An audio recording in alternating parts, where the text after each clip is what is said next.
తాళి పార్ట్ 27. ఉదయము సూర్యకిరణాలు కిటికీలో నుంచి తొంగి చూస్తూ ఏ అచ్చదనము లేని ఆదిత్య హృదయ భాగముపై మైథిలి తలపెట్టి అలసి సొలసి నిద్రపోతుంటే మైథిలిని అతని కౌగిలిలో బంధించి ఇద్దరూ లోకాన్ని మరచి నిద్రలో ఉన్న క్షణం. పక్షుల కిలకిలా రావాలు.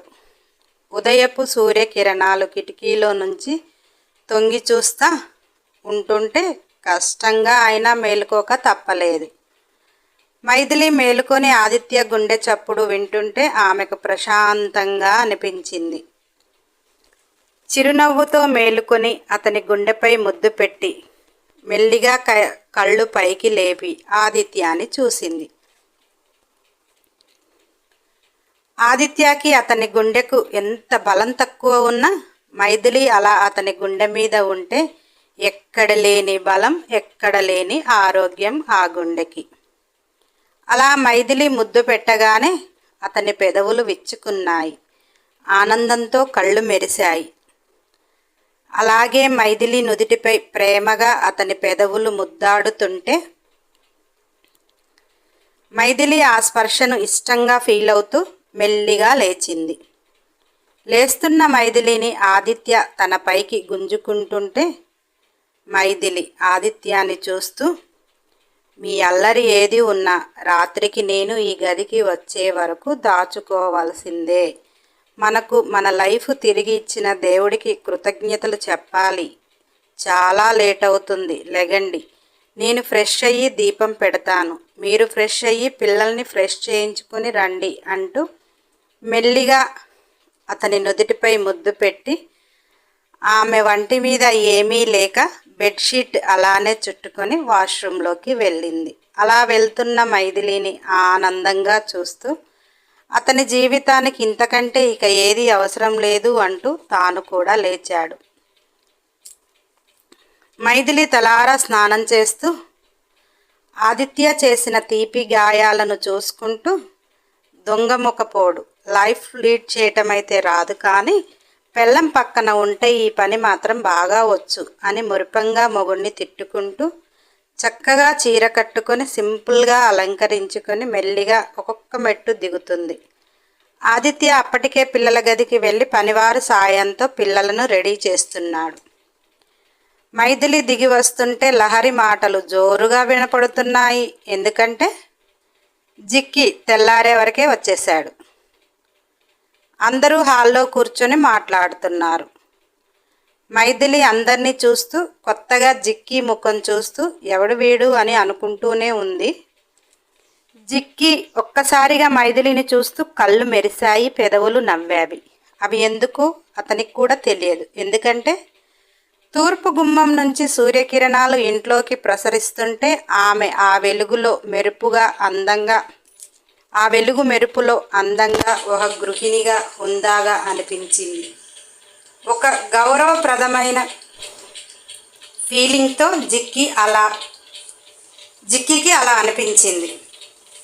మైథిలి మామూలుగా చిరునవ్వు నవ్వి దేవుడి గదిలో అడుగుపెట్టింది. జిక్కి లహరిని చూస్తుంటే, లహరి ఏంటి సొల్లు అంతలా కారుస్తున్నావు అని అన్నది.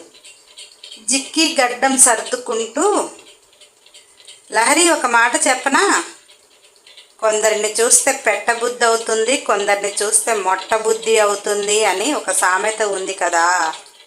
ఆమెను చూస్తే ఒక ఇల్లాలిని చూసినట్టు, ఒక గౌరవప్రదమైన స్థానంలో ఆమె ఉన్నట్టు దండం పెట్టాలి అనిపించింది. కానీ నువ్వన్న సొల్లు కాదు, అది నిన్ను చూస్తే కారేది సొల్లు అన్నాడు లహరి. నన్ను చూస్తే ఆమెలా అనిపించటం లేదా అని వెటకారంగా అన్నది. జిక్కి తలగోక్కుంటూ, నువ్వు కేసు ఫైల్ చేపించావు చూసావా, ఏమని? విక్రమాదిత్య భార్యగా నువ్వు అని, ఆమెను ఉంచుకున్నాడు అని చెప్పావు కదా.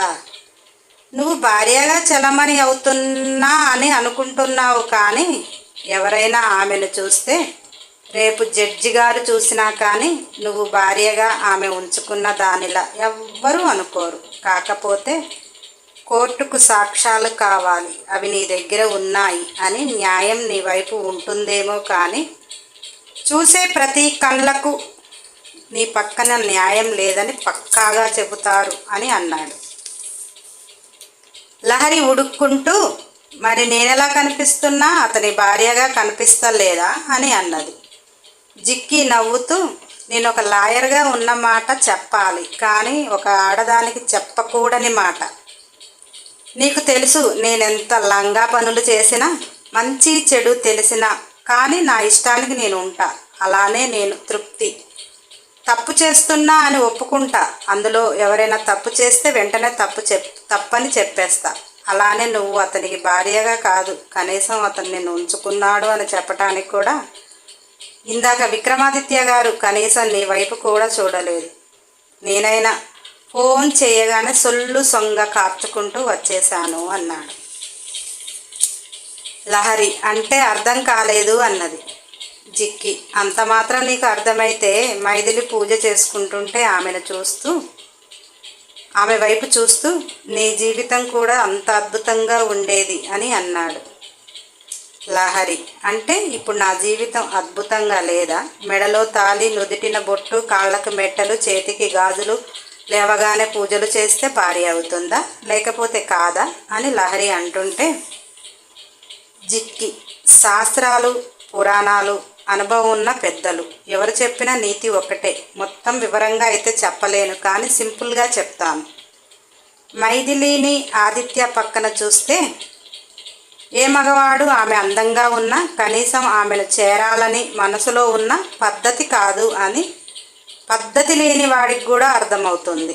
సొసైటీలో నువ్వు ఒక భార్యగా చలామణి అయినా కానీ ఒకరి భార్య అని తెలిసి కూడా నేను లైన్ వేశాను, నువ్వు పడ్డావు. అది మన పర్సనల్ అని మనం అనుకుంటాము, కానీ అదే నీ మెడలో తాళి ఉండి నీ పక్కన భర్త ఉంటే అంత ఈజీగా నేను కూడా నిన్ను పడేయాలని చూడను.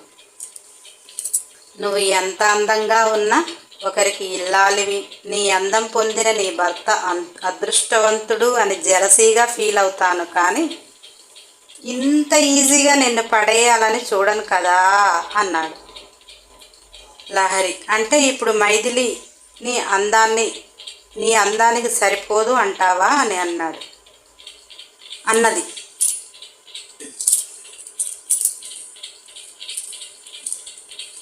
జిక్కి నవ్వుతూ, నువ్వు ఒక హీరోయిన్ లాగా నేను ఒక హీరోలాగా ఉన్నామని మనం మురుసుకోవటమే కానీ పైన అందం బంధాలకు అవసరం లేదు. మన అందాలు కోరికలు తీర్చుకోవటానికి పనికి వస్తాయి. బంధాలలో మెలగాలటానికి పైన అందం సరిపోదు లహరి. అంతదాకా ఎందుకు? నువ్వు ఇంత అందంగా ఉన్నావు, మరి విక్రమాదిత్య నీకు భర్తగా ఉన్నాడు, మరి నీ అందాన్ని ఎందుకు ఆస్వాదించలేదు? అతనికి నీ అందం పిచ్చి పిచ్చిగా నచ్చాలి కదా.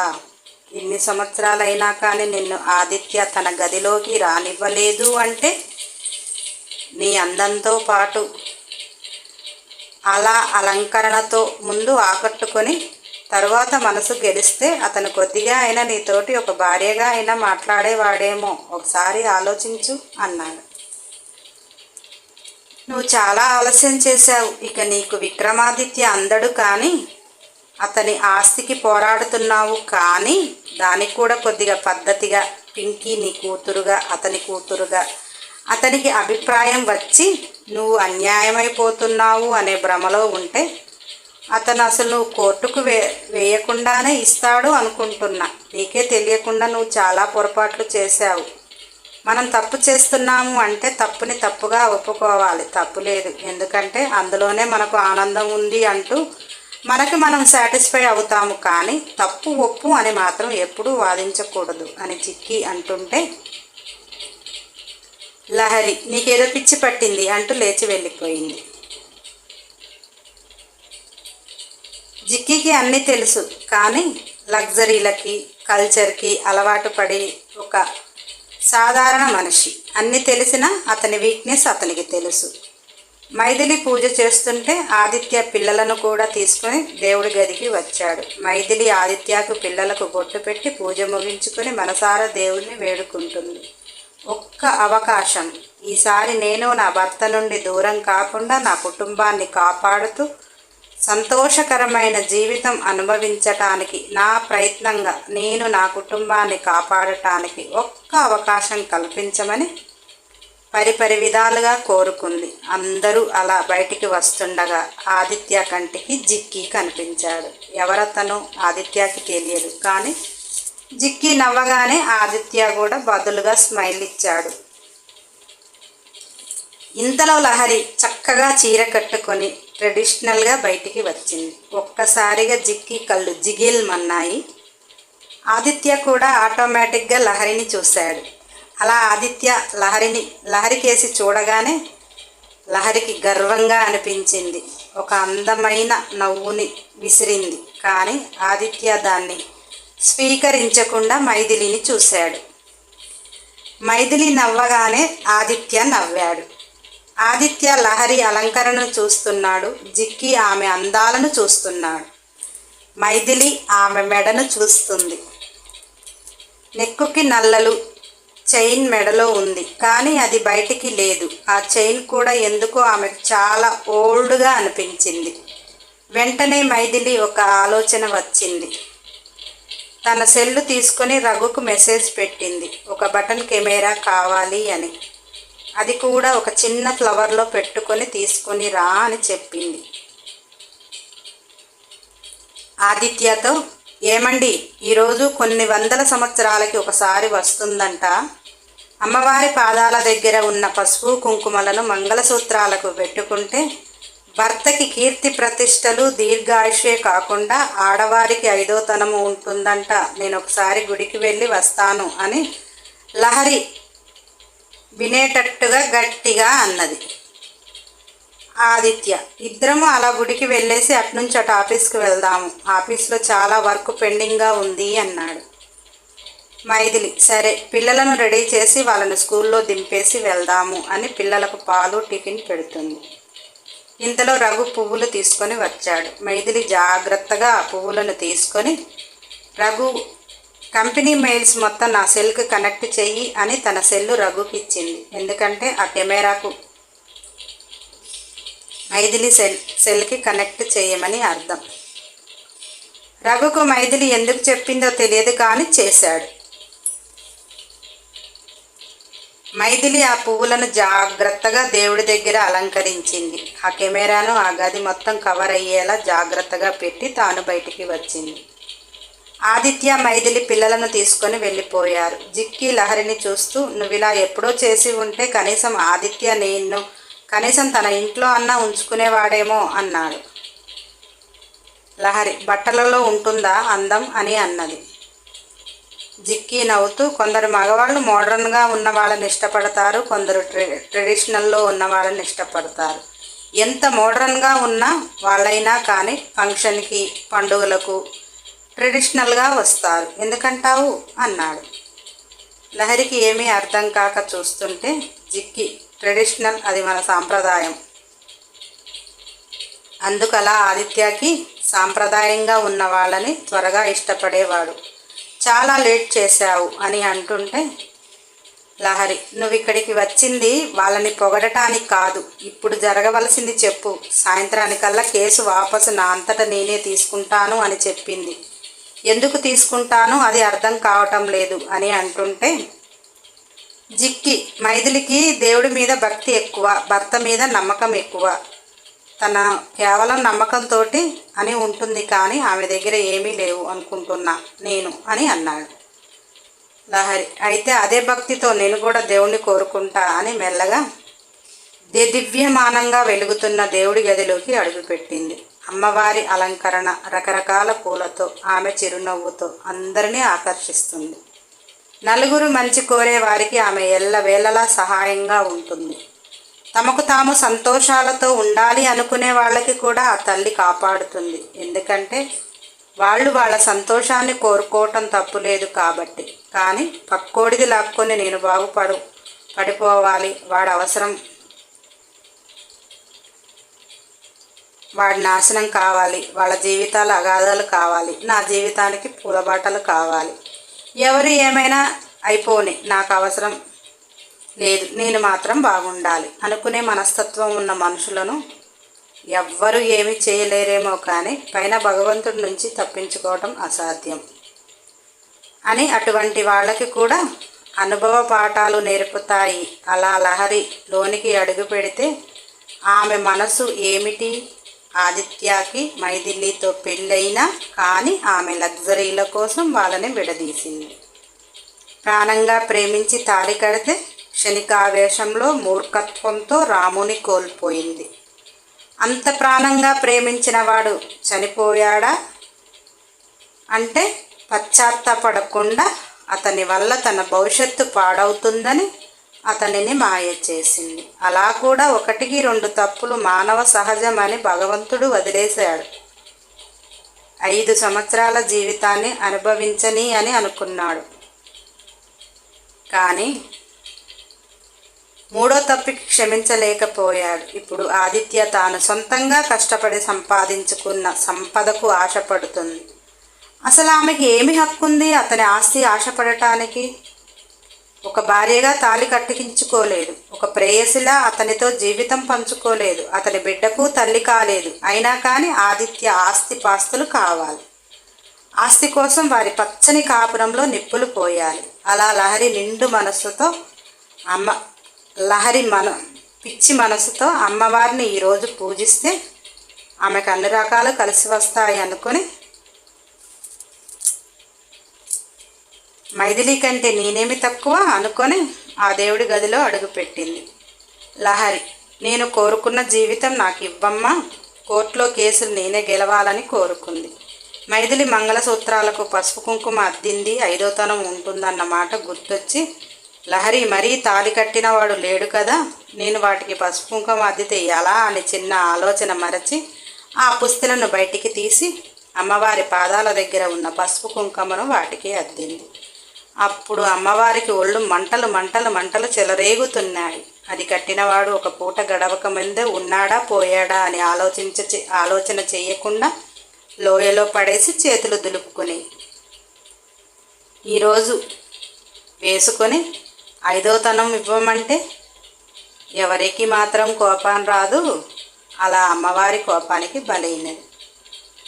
మైథిలి భర్త దూరమైనా కానీ అది మెడలో వేసుకొని, ఆదిత్య నువ్వు నా భార్యవి కాదు అన్నా కానీ అతను కట్టిన దానికి విలువనిచ్చి దాన్ని పదిలంగా ఆమె గుండెల్లో పెట్టుకున్నందుకు మైథిలి ఆశీర్వాదం పొందింది. మైథిలిని తన కుటుంబం కోర్టుకు ఎక్కకుండా పరిష్కారం కోసం చక్కని అవకాశాన్ని మైథిలికి ఇచ్చింది.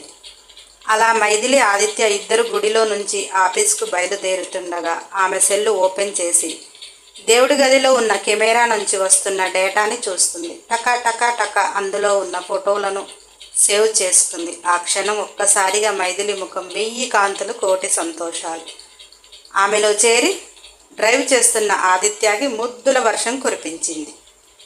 ఆదిత్య షాక్తో బండి పక్కన పెట్టనా అన్నాడు. మైథిలి ఆనందం ప్లస్ చిరునవ్వుతో చిరుసిగ్గుతో నేను దానికోసం కాదులేండి, ఏదో ఆనందంతో అంటూ మీరు పదండి ఆఫీస్కి అన్నది.